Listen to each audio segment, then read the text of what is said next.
কার্যক্রম নিষিদ্ধ আওয়ামী লীগের উপর থেকে নিষেধাজ্ঞা তুলে নেয়ার বিষয়টি সম্পূর্ণ গুজব বলে উড়িয়ে দিয়েছেন তথ্য ও সম্প্রচার মন্ত্রী জহিরুদ্দিন স্বপন। একই সঙ্গে প্রধানমন্ত্রীর সঙ্গে ভারতীয় হাই কমিশনারের বৈঠক দুদেশের জন্য ইতিবাচক ফলাফল বয়ে আনবে বলে আশা করছেন তিনি। বলেছেন, ভারতের সাথে কূটনৈতিক জটিলতা নিরসনে আন্তরিকভাবে কাজ করছে সরকার।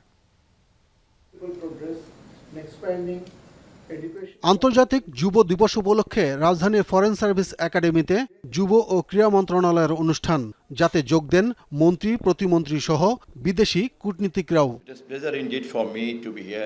অনুষ্ঠানে তরুণ সমাজ, যুবকদের কর্মসংস্থান ও দক্ষতা বৃদ্ধির বিষয়ে সরকারের নেয়া নানা পরিকল্পনা জানানোর পর সাংবাদিকদের মুখোমুখি হন তথ্যমন্ত্রী। জানতে চাওয়া হয়, দুদিন আগে প্রধানমন্ত্রী তারেক রহমানের সঙ্গে ভারতীয় রাষ্ট্রদূত দীনেশ ত্রিবেদীর বৈঠক প্রসঙ্গে। ভারতীয় রাষ্ট্রদূত নিজেই আমাদের মাননীয় প্রধানমন্ত্রীর সঙ্গে কথা বলে বেরিয়ে বলেছেন, দুই দেশের এমন কোনো সমস্যা নাই যা সমাধান করা যাবে না। কথা বলেই তিনি ভারতের প্রধানমন্ত্রীর সঙ্গে দেখা করতে গিয়েছেন। আমরা অধীর আগ্রহে অপেক্ষা করছি ইতিবাচক ফলাফলের জন্য। আওয়ামী লীগের উপর থেকে নিষেধাজ্ঞা তুলে নেওয়া হচ্ছে, বিভিন্ন সামাজিক যোগাযোগ মাধ্যমে এমন আলোচনার ব্যাপারে দৃষ্টি আকর্ষণ করা হয় সরকারের গুরুত্বপূর্ণ এই মন্ত্রীর কাছে। এই ধরনের কোনো গুজব এখন পর্যন্ত সরকারের কানে আসেনি।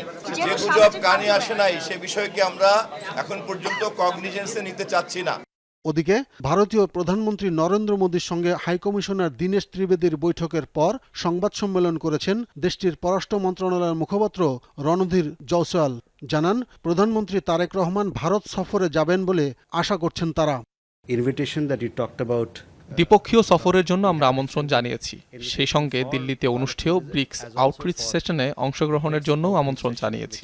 এ বিষয়ে হালনাগাদ তথ্য থাকলে আমরা আপনাদের জানাবো।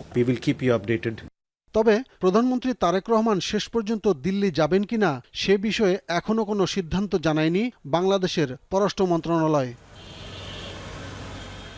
আব্দুল্লাহ তুহিন, যমুনা নিউজ, ঢাকা।